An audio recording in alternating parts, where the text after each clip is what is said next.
All right, let's try those same edits with a color image. Command J to duplicate the background.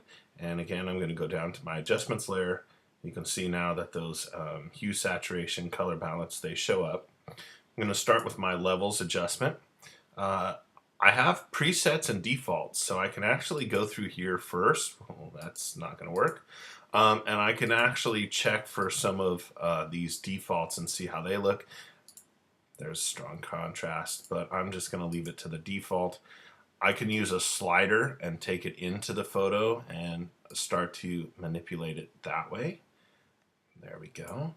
You can see that curve bringing down made it darker. I kind of like that.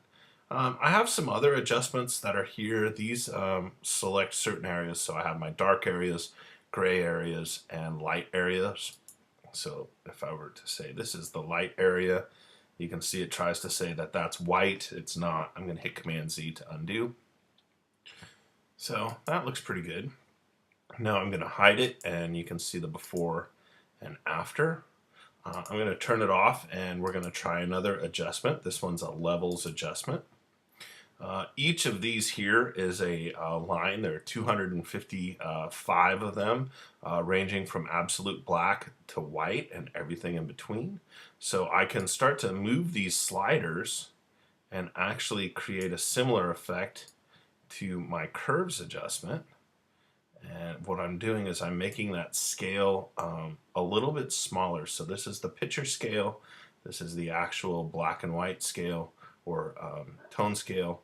So I'm just actually changing that and kind of like that. I have my eyedroppers here, so I can select that too. If I had something that was all white, I could select sample the white, and it would say that's going to be a white point, and make the image white from there, and then average it out throughout the rest of the image.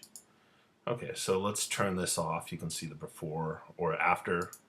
Before, I like that. I'm going to keep this instead, so I'm going to just delete the curves adjustment.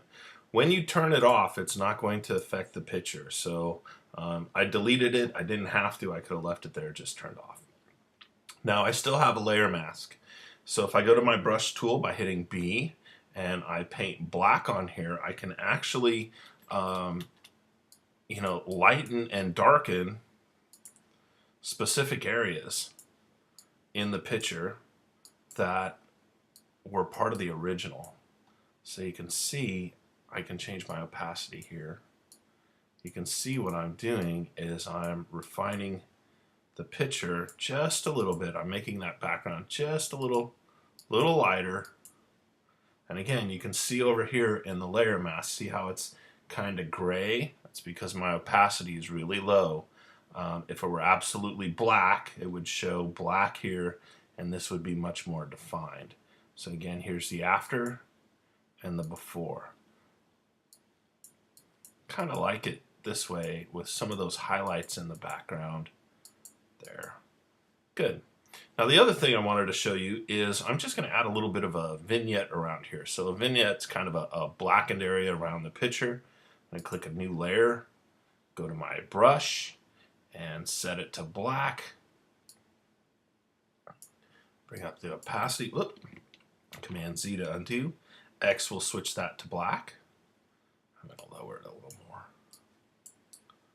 And you can see here what this does is brings in a little bit of a vignette, and now I'm going to lower the opacity here so it just barely shows. There we go. All right, so there's after, before.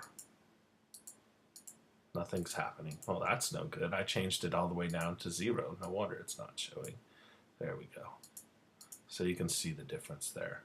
Then I would go ahead and save the image. So what you should be working on today are working in layers to adjust for your final picture.